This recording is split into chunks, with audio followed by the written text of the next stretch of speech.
anggota DPR RI kita, yaitu Bapak Dr. Haji Syahrul Aidi Mazhab LCMA sebagai anggota DPR RI dari fraksi Partai Keadilan Sejahtera. Sekali lagi kita yel-yel Jokowi, Jokowi, Jokowi, hidup rakyat Indonesia. Baik, dengan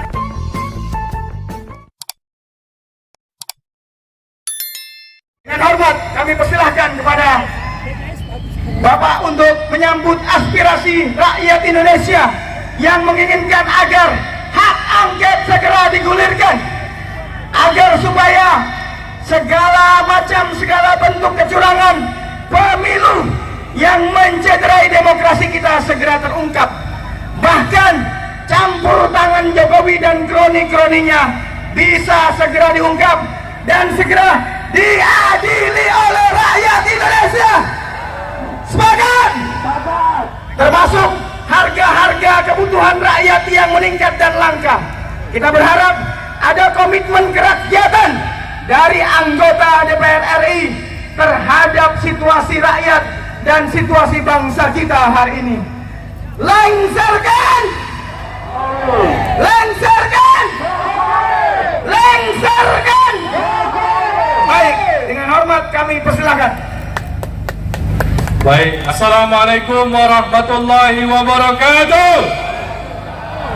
Salam keadilan, salam perjuangan. Hidup rakyat, hidup rakyat, hidup rakyat. Baik, bapak-bapak dan ibu-ibu hadirin sekalian, terima kasih telah datang di rumah rakyat ini, di rumah bapak-bapak, ibu-ibu. Bapak-bapak, ibu-ibu berhak untuk menyampaikan aspirasi, dan saya sampaikan selamat datang bagi bapak-bapak, ibu-ibu yang hati nuraninya hidup, akal sehatnya hidup, yang sangat menghargai suara rakyat, yang tidak menyukai negeri ini pemimpin hasil kecurangan. Bapak-bapak dan ibu-ibu hadirin yang berbahagia, memang tidak banyak orang yang peduli, memang tidak banyak orang yang kemudian merasa prihatin ketika di depan matanya ada kecurangan dan berani untuk melawan kecurangan itu. Saya mengucapkan terima kasih kepada bapak-bapak dan ibu-ibu. Mudah-mudahan perjuangan bapak-bapak dan ibu-ibu ini dengan cara yang seperti ini tidak berhenti di sini. Sepakat?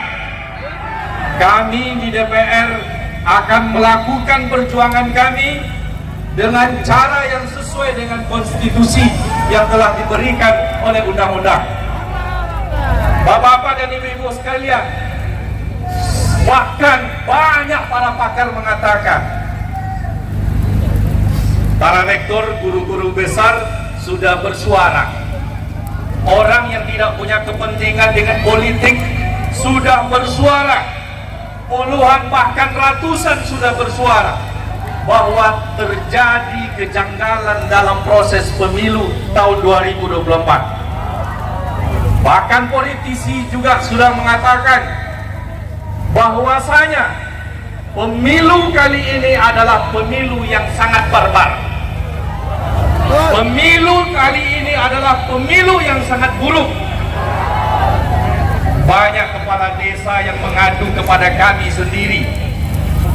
Mungkin tidak hanya di dapil saya, di mana mereka itu diancam, diintimidasi, mau dikriminalisasi kalau tidak ikut dengan apa yang diarahkan oleh rezim sekarang ini. Dan itu turun tangan segala kekuatan yang diberikan.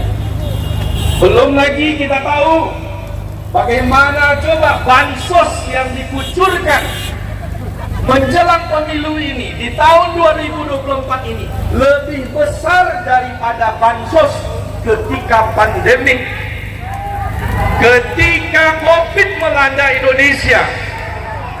Bayangkan lebih 450 triliun bansos digunakan, yang itu digunakan untuk kepentingan politik. Itu tidak bisa dibantah. Dan proses di pemilu, bagaimana kita lihat secara bersama-sama, bagaimana Sirekap bisa berubah angka-angkanya. Bahkan kalau dijumlahkan semuanya, satu TPS itu bisa 800 jumlah pemilihnya. Padahal satu TPS antara 250 sampai 300 paling banyak. Ini fakta. Belum lagi ketua KPU-nya, komisaris KPU-nya banyak yang bermasalah. Ada suara-suara hati nurani dari penyelenggara, kita acungkan jempol, tetapi kadang-kadang mereka tidak berani.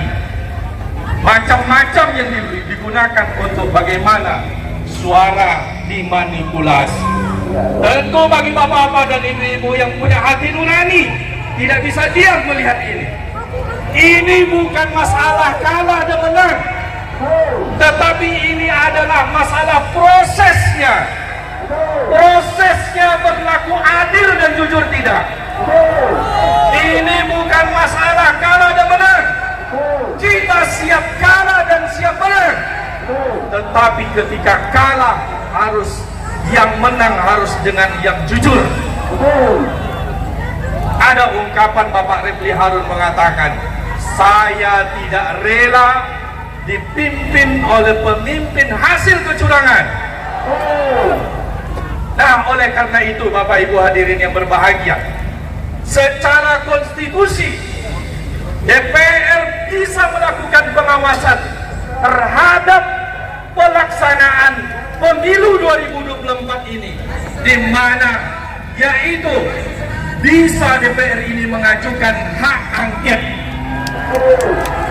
Dan fraksi PKS pada paripurna tadi siang sudah menyampaikan bahwasanya fraksi PKS mengajukan hak angket untuk pengawasan pemilu 2024 ini.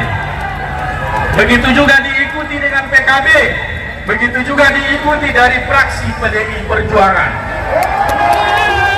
Hari bapak-bapak dan ibu-ibu hadirin yang berbahagia, ini adalah konstitusi. Politisi lain, partai politik lain yang tidak setuju, jangan tidak setuju, tidak mengakui hak angket ini, karena hak angket ini adalah konstitusional.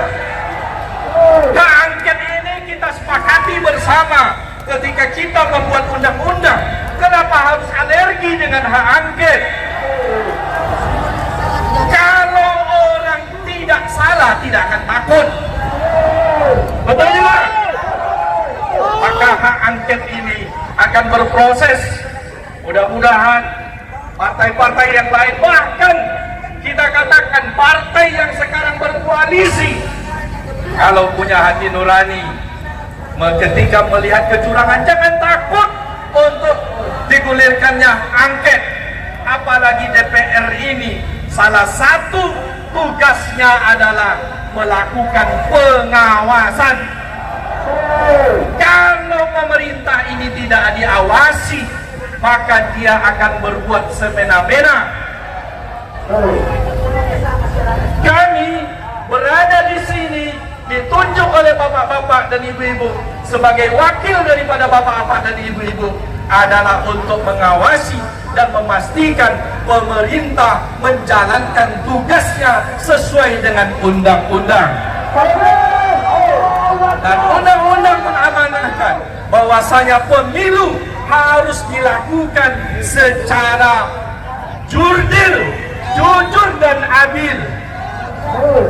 Ketika ada indikasi bahwasanya pemerintah tidak melakukan pemilu ini, dalam hal ini KPU, secara adil dan jujur, maka berhak DPR untuk mengajukan hak angket. Apalagi disinyalir lembaga-lembaga pemerintahan ada yang ikut-ikut untuk mengintervensi untuk memenangkan pihak tertentu dalam pemilu ini. Bapak-bapak dan ibu-ibu hadirin yang berbahagia, saya ucapkan terima kasih kehadiran Bapak Ibu semua. Mudah-mudahan perjuangan kita ini akan menemukan hasilnya nantinya. Dan insya Allah kami akan berjuang di DPR. Dan tadi mulai pembukaan sidang kali ini sudah disuarakan agar hak angket ini kita gulirkan di DPR ini. Bapak-bapak dan ibu-ibu hadirin yang berbahagia, mungkin ini yang dapat saya sampaikan. Salam keadilan, salam perjuangan, salam hati nurani rakyat. Terima kasih. Assalamualaikum warahmatullahi wabarakatuh.